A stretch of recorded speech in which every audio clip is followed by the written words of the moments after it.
এখন যাদের দেখছেন তারা স্বর্ণ খুঁজতে গিয়েছিলেন গুহার অন্ধকারে, কিন্তু কয়েক ঘন্টার মধ্যেই স্বর্ণ খোঁজার আনন্দ পরিণত হয় জীবন মৃত্যুর লড়াইয়ে। ভারী বৃষ্টিতে হঠাৎ প্লাবিত হয়ে যায় গুহার প্রবেশপথ, চারপাশে পানি, সামনে বের হওয়ার কোনো পথ ছিল না। এভাবে এক সপ্তাহেরও বেশি সময় ধরে গুহার অন্ধকারে আটকে ছিলেন তারা। পরিবারের সদস্যরাও প্রায় ছেড়ে দিয়েছিলেন তাদেরকে ফিরে পাওয়ার আশা, কিন্তু ঠিক তখনই শুরু হয় দুঃসাহসিক উদ্ধার অভিযান।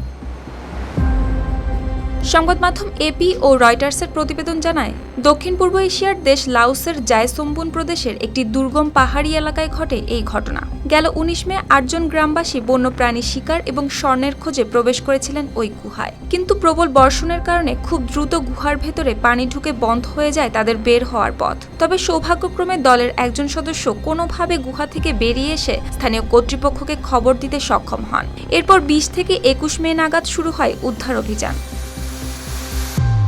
যেহেতু তারা আশ্রয় নিয়েছিলেন গুহামুখ থেকে প্রায় ৩০০ মিটার দূরে একটি সরু জায়গায়, তাই উদ্ধার অভিযানের সবচেয়ে কঠিন অংশ ছিল গুহা থেকে তাদের বের করে আনা। তবুও টানা ৭ দিন অনুসন্ধানের পর ২৭ মে বুধবার গুহার ভেতর থেকে ৫ জনকে জীবিত অবস্থায় খুঁজে পান উদ্ধারকারীরা। আর ২৯ মে শুক্রবার যখন আটকে পড়াদের একে একে বের করা হয়, তখন উদ্ধারকর্মীদের মধ্যে দেখা যায় আনন্দের বিস্ফোরণ। কেউ চিৎকার করছিলেন, কেউ একে অপরকে জড়িয়ে ধরছিলেন মুক্তির আনন্দে। তবে এখনো শেষ হয়নি অভিযান, কারণ নিখোঁজ রয়েছে আরও ২ জন। তাদের কাছে পৌঁছাতে গুহার ভেতর থেকে ৩ রাত পাম্পের সাহায্যে বের করা হচ্ছে পানি। আর স্থানীয়রাও জানিয়েছেন, এই ঘটনা থেকে তারা নিয়েছেন একটি শিক্ষা: সোনার খোঁজ নয়, সবার আগে জীবনের নিরাপত্তা।